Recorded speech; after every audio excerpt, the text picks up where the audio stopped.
esta clase se llama Introducción a DAX. Vamos a estar pues 1 hora y media, casi 2 horas, hablando de DAX. ¿Qué es lo que es DAX?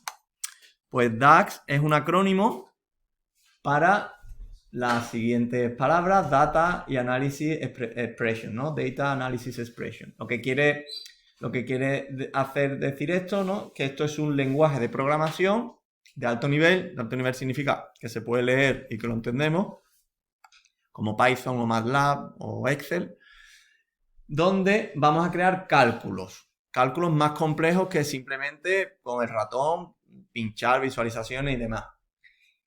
Básicamente vamos a construir columnas, vamos a calcular columnas nuevas en nuestro dataset, vamos a crear tablas nuevas donde habrá columnas nuevas, o simplemente estas tablas me servirán a mí para almacenar información. Ya vais a ver una cosa muy curiosa luego, un uso interesante de estas tablas. Y vamos a hacer medidas, o sea que sobre todo vamos a trabajar con cálculo de columnas calculadas y medidas.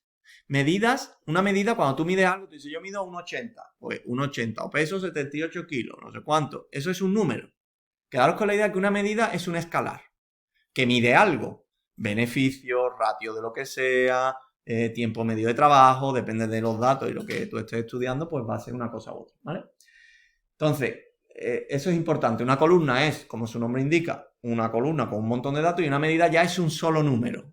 Esto, ya aquí hay gente que ya se equivoca, no sabe distinguir entre columna y medida, y entonces pues se cree que puede usar determinadas funciones en determinadas cosas y da error. Bueno, se parece mucho DAX a Excel.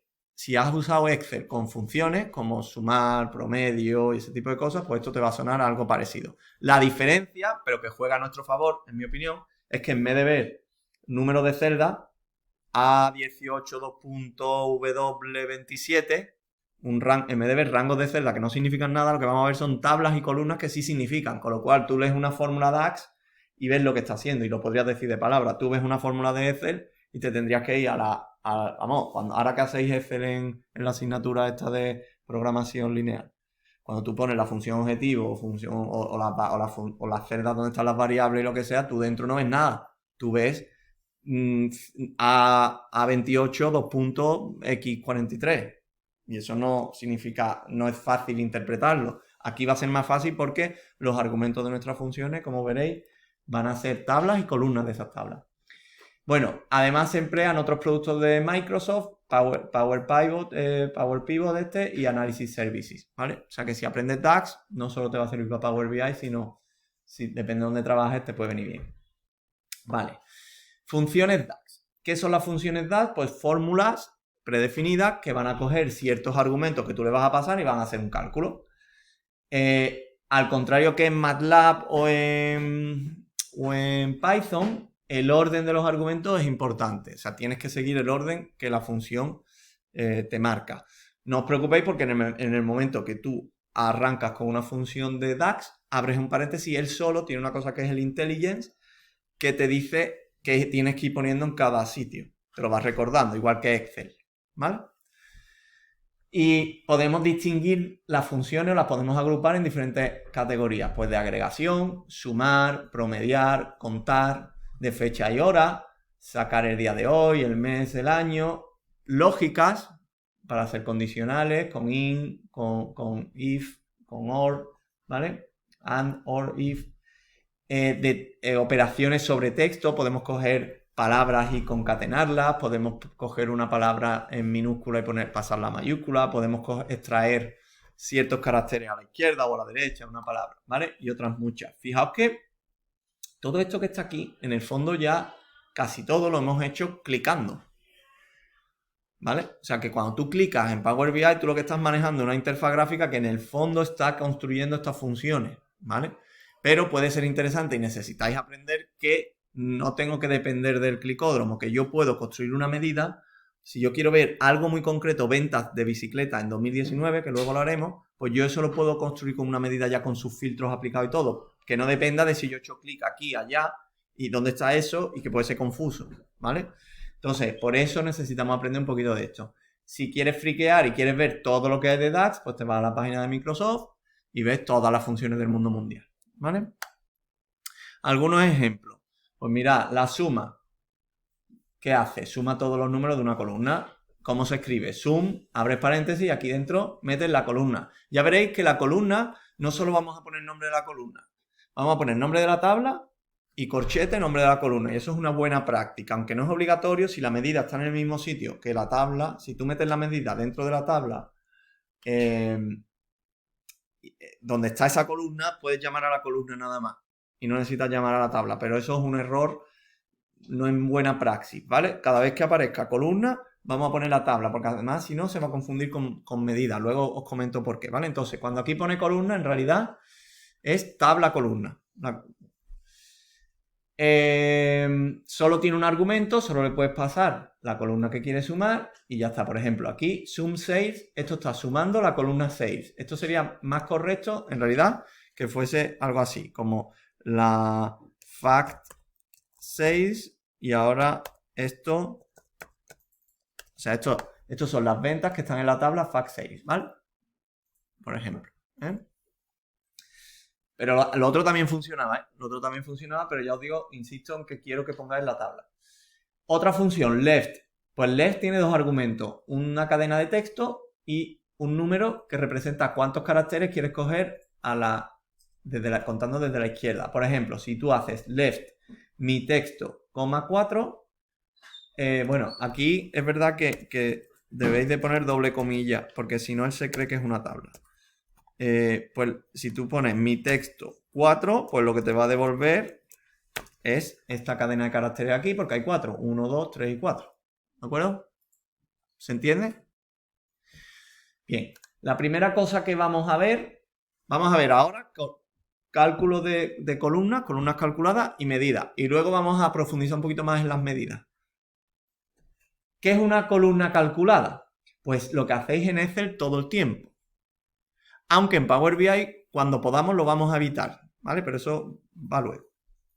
Entonces, si tú tienes un dataset, por ejemplo, con 3 ítems, precio e impuestos, tú te puedes construir una columna nueva, igual que en Pandas, tú te puedes construir una columna nueva que lo que hace es que tú le estás dando una fórmula respecto a cosas que ya tiene. Por ejemplo, la columna price con impuestos es la columna price a la que hay que sumarle el tanto por ciento multiplicado por price, porque esto es el impuesto. Si tú haces 20 más el 25% de 20, tienes 25.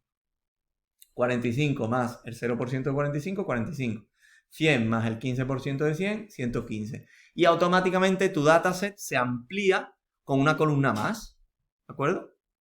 No, esto lo habéis hecho en Excel, lo hemos hecho en Pandas, ¿vale? Lo que quiero que entendáis es que la gente abusa de las columnas calculadas y es muy poco eficiente porque estás generando mucho más memoria en el ordenador, estás ampliando tu dataset y además resulta que ¿ves? Se recalcula cuando se cargan los datos y cada vez que se refrescan los datos. Es decir, si tú modificas cualquier dato de tu tabla, si tú tienes una columna calculada, va a coger y va a recalcular todo eso otra vez. Tú imagínate que tú tengas decenas de miles o cientos de miles de datos. Pues esa tontería puede hacer que tu aplicación web no funcione, que tu página web no funcione o que la persona que tiene que ver los datos no le salga la gráfica, ¿vale? Cuando estamos trabajando con 500 datos no hay problema, pero cuando tengas datos masivos, mucho cuidado con las columnas calculadas porque no es eficiente, ¿vale? Y luego os voy a enseñar una manera de hacer esta misma operación sin columna calculada. Bueno, ¿se entiende lo que es una columna calculada? Si me fuese a mi vista de tabla, vería una columna más, ¿vale? Ahora cuando haga el tutorial, o sea, yo ahora voy a hacer un tutorial con todo esto, o sea, voy a seguir este vídeo con un ejemplo y lo vais a ver. Bien, medidas. ¿Qué hemos dicho que era una medida? Pues un cálculo complejo que finalmente te tiene que dar un número. Lo chulo es que ese número lo puedes incluir ya en todas tus visualizaciones. Y se va a filtrar con todos los filtros que tú apliques, con todas las selecciones que tú hagas, ¿vale? Entonces, no es que sea un número fijo que... Sí, bueno, ¿y yo para qué quiero calcular un número fijo y que se quede ahí? No, la gracia es que si tú haces suma, por ejemplo, aquí, esto sería una medida. Suma del precio con tasa, ¿ves? Y sale 185, sería el valor. Sería el valor porque ahora mismo está A, B y C. Si tú ahora filtras por ítem B, sería otro valor. Y si filtras por año de venta 2017, también sería otro valor, ¿entendéis? O sea que la medida es un número, sí, pero que cuidado, que todos los filtros que tú hagas en el Power BI van a afectar al resultado de esa medida, con lo cual es muy potente. ¿De acuerdo? Bien, ¿cómo podemos crear una medida? Pues mediante código, que es lo que vamos a hacer hoy, y después usando la herramienta Quick Measure, que es, si vemos alguna medida más complicada, hay medidas muy chulas, como por ejemplo variación intertrimestral comparado con el año anterior. Pues eso, escribirlo a mano es duro, pero hay una interfaz gráfica que se llama Quick Measure que te dice qué es lo que quieres hacer, qué tipo, no sé cuánto, y te sale un wizard y es bastante más sencillo y después te da el código, ¿vale? Pero eso no lo vamos a hacer hoy. Hoy lo que vamos a hacer, mediante código, cosas sencillas: sumar, promediar, dividir, ¿de acuerdo? Hasta aquí bien. La diferencia entre medida y columna, ¿cuál sería? Que una columna es una columna entera y una medida es un número, ¿vale? Bien. Entonces, una comparativa. Bueno, aparte de las medidas, lo bueno que tienen las medidas es esto, que son muy eficientes, porque solo se calcula, o sea, tú creas una medida y el ordenador no hace ningún cálculo, salvo que tú la uses. Salvo que tú filtres o uses esa medida o lo incluyas en una visualización, entonces lo calcula. Pero si tú cambias los datos de origen y tú tienes una medida hecha, porque tú hayas cambiado datos, no vuelve a calcular. Solo es como just in time, solo cuando lo usas. Entonces, es muy bueno siempre que tú mediante medida puedas hacer lo mismo que estabas haciendo con columnas calculadas, mejor medida. Pues esto lo hemos dicho ya, ¿no? Por ejemplo, una columna calculada, este concepto es interesante. Evalúa fila a fila. Claro, cuando yo digo esto, cuando yo estoy haciendo esta columna, está cogiendo esta fila y está haciendo esta cuenta. Esta fila y está haciendo esta cuenta. Esta fila y está haciendo esta cuenta. Es decir, que si tu dataset tiene 38.000 filas, está haciendo esta cuenta 38.000 veces. ¿Vale? Añade una columna a una tabla existente y se recalcula siempre que toques la tabla de datos. Las medidas no hacen eso. Las medidas lo que hacen es agregar múltiples filas. Cogen una columna y agregan. Hacen la suma, hacen el promedio, hacen el máximo, hacen el mínimo. ¿Vale? ¿Sí? O hacer la fórmula que tú quieras. Que tú quieres coger la raíz cuadrada del elemento al cuadrado, quieres hacer la norma 1, norma 2, norma lo que tú quieras. ¿Vale? Generan un campo que se puede añadir a visualizaciones y se calculan solo cuando se usan interacciones o filtros, por eso son muy eficientes, ¿vale? Entonces, ahora vendría el vídeo, para no hacer este vídeo más, donde voy a hacer un ejemplo de columna calculada, voy a hacer un ejemplo de medida y os voy a contar cómo una buena práctica es crear una tabla que solo sirva para medidas, para agrupar como una carpeta donde todas las medidas están ahí, porque si empiezas a hacer medidas y las dejas para arriba y para abajo, no sabes lo que son medidas tuyas y lo que son parte de los datasets, ¿vale? Entonces, estos son los tres conceptos que vamos a ver en el próximo vídeo. Voy a parar este ya.